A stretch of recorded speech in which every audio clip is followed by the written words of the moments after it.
Conversely, Todd Bowles seems to be struggling to keep things together in Tampa, as we just heard a moment ago. Is this the part where you tell me that you told me so? Because there is, I mean, okay, go ahead. Because there is a funky energy around this team. That's the best way I can describe it. Just whether it's, and I like Todd Bowles a lot, but whether it's the removal of Bruce Arians and the elevation of Todd Bowles, whether it's Brady taking off during camp, whether it's all the crap that Brady's got swirling around him, whether it's his retirement, his unretirement, whether it's injuries, but everybody's got injuries, so I hesitate to even point at injuries because everybody's dealing with injuries, okay? So it's like, I mentioned it, but set that aside. Brady's not playing his best ball. Not playing terribly. How about you? You think he's playing poorly? If you ask some, I don't think so, but I might be incapable of looking at Tom Brady through anything other than rose-colored glasses, or pewter, as the case may be. So it's a lot of reasons, but something definitely feels off around this franchise, and maybe it starts and ends with Brady. I went off on him last Monday for going off on his lineman after going off to Robert Kraft's wedding the day before, or the Friday and Saturday before. They don't run the ball well. They don't protect the quarterback well. They don't do much of anything. They don't play defense particularly well. That's probably the biggest shocker to me. Maybe we should have seen this coming. What I do know is they started 6-2 in 2020. I know that was 2020, but they started 6-2 in 2020. They ended up 7-5, having lost 3 out of 4 heading into the bye week that year. Didn't win the division, but never lost again, and we know they won the Super Bowl. The year before, 2019, Brady was supposed to be done in 2019, all right? Brady's been supposed to be done, countless amounts of times people have written him off and said he's finished, that he's cooked. I'm not about to be one of those people today. It looks really bad now, but in a league where I would say, Michael, 2 of the 3 good teams were off this weekend, Buffalo and Philadelphia. The other one's Kansas City. Everybody else is varying degrees of less bad, okay? Sure. And it depends on which week you ask. Far more games are lost in this league than they are won. So I'm not going to say that Tampa's done. Except one team that we're not putting in that category. 2. Less bad. Oh, it is 2. We'll get to them in a second. 2 of them, and they're in the same city. We'll get to them in a second. But on Tampa. So it's 3 then. It's a third there's another one. one? Anyway, there's another one, and I'm surprised. I'm surprised you haven't mentioned him. But I'm gonna say this about Tampa. Okay, let me simplify it.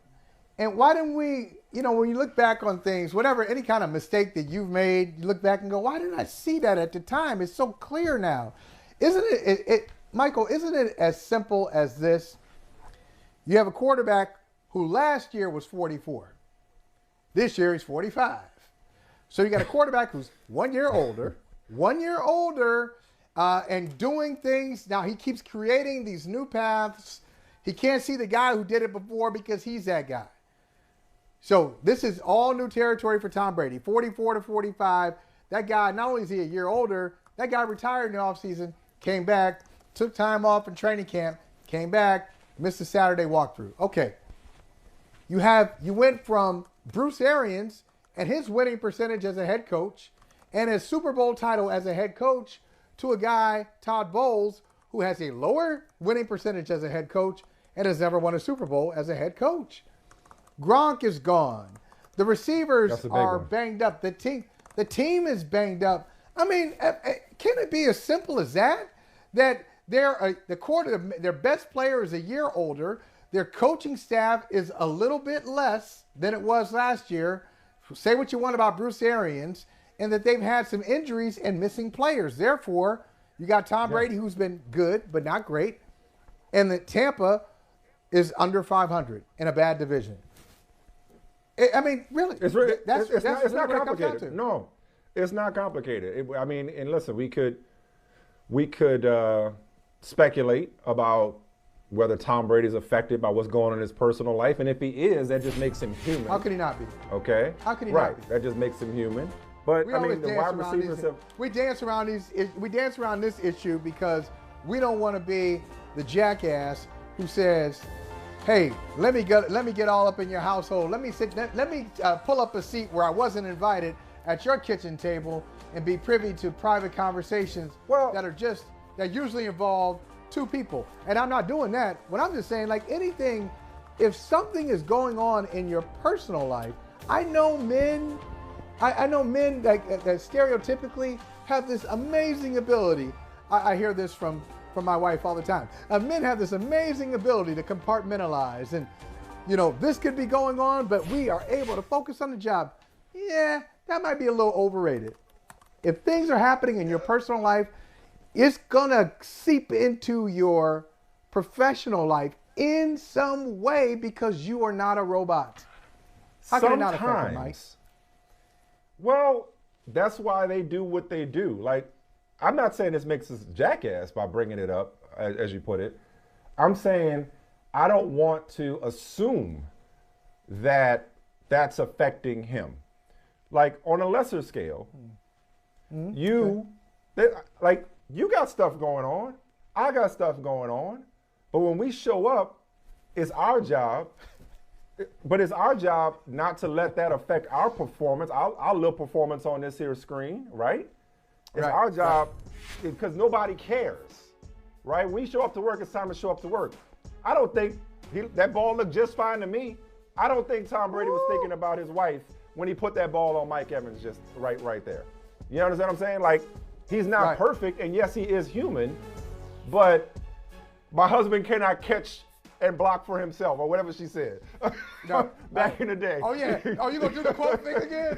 Do the quote thing again. Go ahead, do it. It's so entertaining. No, I'm not going to do it. I'm not going to ruin the show again. I'm not going to do it. But you get the reference. My husband cannot throw the ball and catch the ball at the same time. Shout out Wes Welker, who had a great drop in the Super Bowl against the Giants, second Super Bowl. But for all we know, just because it's on page 6, we don't know that Tom Brady hasn't dealt with marital strife or personal issues. I mean, his mom beat cancer, I mean, there's a lot of things that's gone on in his life that he's played in spite of. That's why these guys, we look at them as superhuman, these men and women. That's why Serena Williams is winning majors while pregnant. They can do things that the rest of us mere mortals can't typically comprehend. That's the only reason I don't default. Okay, that's the only reason I don't default to that affecting his play.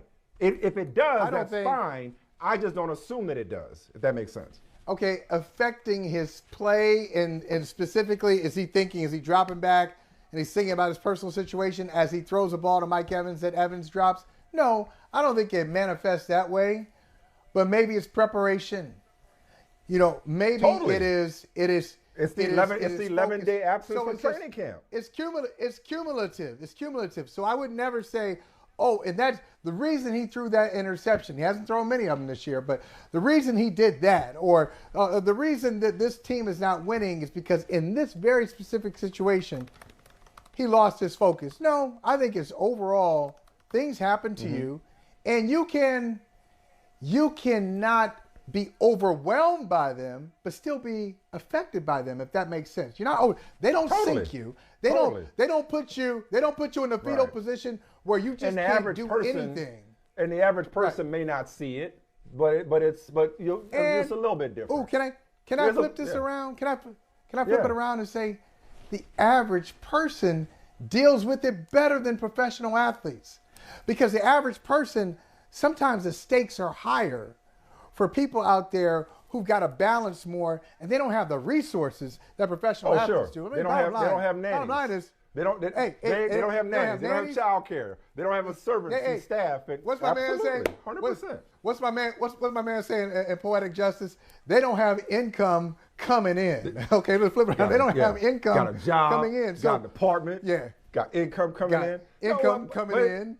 But that's why I said nobody cares. Nobody wants to hear excuses. They are paid to perform. So I think both things can be true. You're paid to perform. You're playing the game for a living. You have all these resources. There are people struggling in the real world with much more dire circumstances than you are. All that's true. But he could also be human, and like you said, not devastated by it, but affected by it. Is that, I think Yeah, that's what you effective phrased but it? not overwhelmed. Yeah. Yeah, effective Not but not overwhelmed. overwhelmed. Yeah, Right. not overwhelmed. So I think both can be true. Hey, thanks for watching Brother from Another on YouTube. Make sure you hit subscribe before you leave, and be sure to watch us 3 to 5 p.m. Eastern Time on Peacock. Appreciate you.